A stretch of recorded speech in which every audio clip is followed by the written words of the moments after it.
Hi guys! Welcome back to my channel. Today I'm going to be sharing with you another way to wrap reeds. Now this video will join my two videos that currently are already on this channel, how to wrap a reed, my standard way of doing it, also how to wrap a reed with two threads.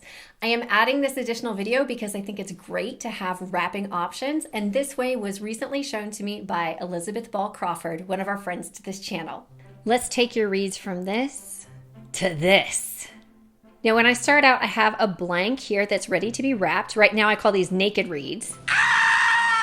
I also need scissors, pliers, Duco Cement, FF nylon thread, and a bit of paper towel. Before I even get started, I move the paper towel over my surface, largely because Duco Cement is quite liquidy. And as soon as I release the cap, oh yeah, Duco Cement everywhere. Like it wants to spill out. That is exactly why we put the paper towel down. Okay, so I put the Duco Cement on the reed from the second wire all the way down to the base of the tube. From there, I am ready to go ahead and start wrapping the reed. I make sure that my left hand is holding the reed thread down, while my right hand is free to go ahead and wrap that thread around the third wire. Note, I have not folded the third wire down. Then I move that thread at the top of the wire around the tube and then go around that tail of the wire again. Now I know that was a lot fast, so let's do this again. Holding the thread down with the left hand, wrap around the wire, then go around the tube, and then around the wire again. And now I am ready to go ahead and start wrapping the reed. So this I do by a series of putting slight diagonals, making sure I don't go over the exact same spot right after one another. That creates a little bit of a distance. Now you can see me struggle with the tail end of the thread right there, but I just move it out of the way and keep going. Nope, I can't handle it. Let's just move in and snip that out. It's already being held down. We don't need that anymore. Let's just get that out of here. Okay, now we are ready to go ahead and continue adding a heavier weight to the end of the tube. I find this especially helpful as when I am nervous, I'm accident prone, and this ensures that if I drop the reed when I'm quite nervous, that the heaviest end is going to hit first rather than that delicate tip, and there's less chance of me cracking the tip or losing an ear.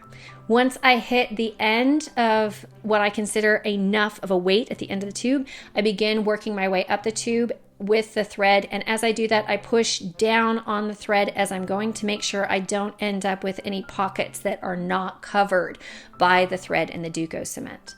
I keep going, and oh, the thread, it wants to tangle. Oh, it's everything that can happen to you guys is happening to me. Okay, we got the tangle out, and I just keep going all the way up into the second wire.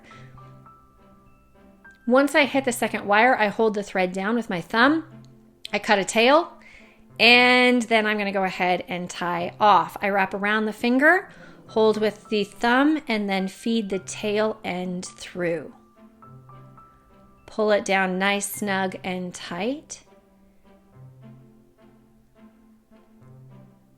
And then we should be set. Nope. Okay, that thread got above the second wire. So I'm going to go in and put that thread knot just below the second wire and then cinch it right down and tight. I will go ahead and then cut that little tail end so it's out of the way. From there, I'm going to go in with my pliers, take off some of that excess wire tail that is hanging out from the threads, and then squish it down. Then I'm going to take a little bit more of that Duco Cement and give it a coat of Duco Cement so that that thread does not end up moving around. I smooth it out with my finger. If you're worried about any chemicals in Duco Cement, you can use plastic gloves in order to do this portion. I then set this to dry. It usually at that first level is only going to take a few minutes to dry, and then I will go in with a second coat of Duco Cement. All right, I set this one to dry again, and voila! This is what the finished reed actually looks like. Okay guys, I hope you enjoyed this tutorial. If you did, be sure to give this video a thumbs up. If you don't want to miss future videos and you're not already, go ahead and click that subscribe button. And if you want to be notified the second the videos that I have go live, be sure to hit that notification bell. I will see you guys next time. Bye!